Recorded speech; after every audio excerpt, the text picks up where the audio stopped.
আসসালামু আলাইকুম। আমাদের এখন অনেকেরই একটা কমন প্রশ্ন যে ট্যাক্স ইনসেনটিভটা যেটা সরকার একটা নির্ধারিত সময়সীমার মধ্যে জমা দিলে বলেছেন যে 5% অথবা সর্বোচ্চ 25,000 টাকা এর মধ্যে যেটা কম সেটা ট্যাক্স ইনসেনটিভ হিসেবে আ বেনিফিটটা দিবে মানে কম দিতে পারবে। তো সেটা কিভাবে ক্যালকুলেশন করা হচ্ছে বা করা হয়েছে? তো আমরা প্রথমেই জানি ইনসেনটিভ পেতে হলে আমাকে অবশ্যই 30শে ডিসেম্বরের মাঝে ট্যাক্স রিটার্নটা দিতে হবে। সেই ক্ষেত্রে আমার ইনসেনটিভ প্রযোজ্য। এরপরে কিন্তু ইনসেনটিভ প্রযোজ্য না। তাহলে ট্যাক্স ইনসেনটিভটা ই-রিটার্ন সিস্টেমে কিভাবে পরিগণনা করা হচ্ছে? এইখানে আমরা একজন করদাতার ইনকামটা প্রথমে ইনপুট দিয়ে রেখেছি। আমরা এই ভিডিওতে শুধুমাত্র ট্যাক্স ইনসেনটিভের ব্যাপারটাই আলোচনা করব। ট্যাক্স ইনসেনটিভটা কিভাবে এপ্লাই করা হচ্ছে বা কিভাবে ক্যালকুলেশন করা হচ্ছে এটাই আমরা আলোচনা করব। এইখানে আমরা একজন করদাতার তথ্য তার যে খাতে আয় আছে সেই আয়গুলো ইনপুট দিয়ে রেখেছি। এটা আমরা এই ভিডিওতে ডিসকাশন করব না।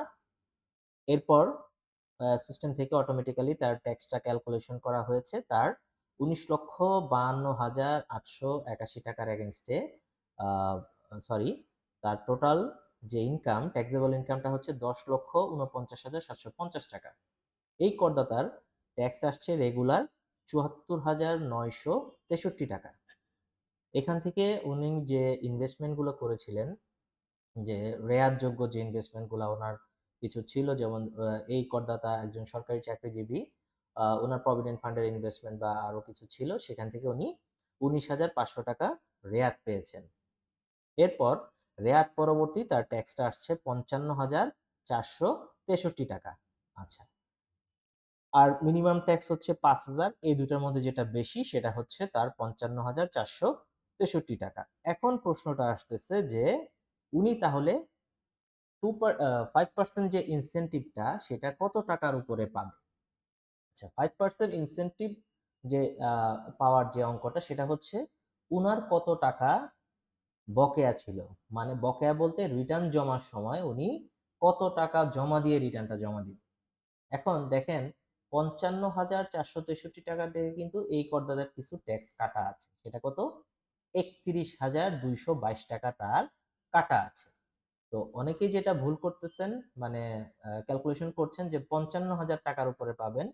বিষয়টা কিন্তু তা না। বিষয়টা হচ্ছে যে আপনার টোটাল ট্যাক্স এবং সেটা থেকে যে সোর্সে ট্যাক্স কাটা হয়েছে, সেই সোর্সে ট্যাক্সের টাকাটা বাদ দেওয়ার পরে অবশিষ্ট যে টাকাটা থাকবে সেই টাকার উপরে কিন্তু আপনি ইনসেনটিভটা পাবেন। প্রযোজ্য হবে। মানে ইনসেনটিভ পাবেন বলতে এই অঙ্কটা আপনি কম প্রদান করবেন। আচ্ছা, সেটা কত দেখেন। এখানে সিস্টেমে দেখাচ্ছে এই করদাতা টোটাল ইনসেনটিভ পেয়েছেন ১২২২ টাকা। আমরা যদি ৫৫,০০০ থেকে এটাকে ক্যালকুলেশন করি তা যে সবাই যে মিস্টেকটা বা যে প্রশ্নটা সবার রয়ে গেছে যে ১২১২ টাকা ৫৫,৪৬৩ টাকার কত হয়? সেটা হয় 2% এর মতো। ব্যাপারটা কিন্তু তা না, দেখেন। উনি কিন্তু 5% ইনসেনটিভই পেয়েছেন। সেটা কিভাবে? আপনি ৫৫,৪৬৩ টাকা থেকে প্রথমে আপনি যেই টাকাটা পেমেন্ট করে রেখেছেন, মানে করদাতা যেটা সোর্সে কেটে রেখেছে, যেমন উনার সেলারি থেকে কেটেছে ৩০,০০০, ব্যাংক ইন্টারেস্ট থেকে কেটেছে হচ্ছে ১২২২ টাকা। টোটাল ৩১,২২২ টাকা যখন এই টোটাল পেমেন্ট অ্যামাউন্ট পেয়েবল থেকে বাদ দেওয়া হবে, এইটার যে ডিফারেন্স অঙ্কটা যাবে ওইটার উপরে 5% এ উনি হচ্ছে এই টাকাটা পেয়েছে। তাহলে আমরা একটু যদি ক্যালকুলেট করি, ৫৫,৪৬৩ মাইনাস হচ্ছে ৩১,২২২ টাকা, থাকে হচ্ছে ২৪,২৪১ টাকা। এটা আমি এক্সেল ক্যালকুলেটর করছি, এখানে শো করছে না। হাউএভার ইনটু 5% ১২১২ টাকা। অর্থাৎ এই টোটাল পেয়েবল অ্যামাউন্ট থেকে আপনার যে টাকাটা অঙ্ক পরিশোধ করা ছিল, এই অঙ্কটা বাদ দেওয়ার পর অবশিষ্ট যে টাকাটা থাকবে সেই টাকার উপর 5% আপনি ইনসেনটিভ হিসাবে পাবেন, যেটা আপনি কম পে করতে পারবেন। তাহলে এই করদাতার টোটাল ট্যাক্স আসছিল হচ্ছে প্রথমে ৭৪,৯৬৩ টাকা। সেখান থেকে তার রিবেট রেয়াত বাদ দিয়ে ৫৫,০০০, 463 টাকা তার ট্যাক্স আসছে। এখান থেকে হচ্ছে সে যে কর্তনগুলো করে রেখেছিল 31,222 টাকা, এই টাকাটা বাদ দেওয়ার পরে অবশিষ্ট টাকা থেকে 5% ইনসেনটিভ বাদ দিয়ে যে অঙ্কটা আসছে 54,251 টাকা, সেইখান থেকে এই অঙ্কটা আবার বাদ দিয়ে অবশিষ্ট টাকাটা তাকে পে করতে হচ্ছে। এই হচ্ছে ক্যাশ ইনসেনটিভ। আমাদের অনেকেরই ভুল ধারণা হচ্ছে ক্যাশ ইনসেনটিভটা আমরা যখনই প্রথমেই ট্যাক্সটা ক্যালকুলেশন করি ওখান থেকে সরাসরি বাদ দিয়ে দিচ্ছি। ব্যাপারটা তা না।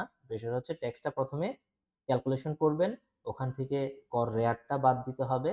কর রেয়ারটা বাদ দেওয়ার পরে যে অঙ্কটা থাকবে সেটার সাথে আপনি যে ট্যাক্সটা কেটে রেখেছেন, জমা দিয়ে রেখেছেন স্যালারি বা বিভিন্ন জায়গায়, সেটা বাদ দিয়ে অবশিষ্ট যে অঙ্কটা থাকবে সেই অঙ্কটার উপরেই ট্যাক্স ইনসেনটিভ পরিগণনা করা হবে। আশা করি বিষয়টা আপনাদের কাছে ক্লিয়ার হয়েছে। ধন্যবাদ।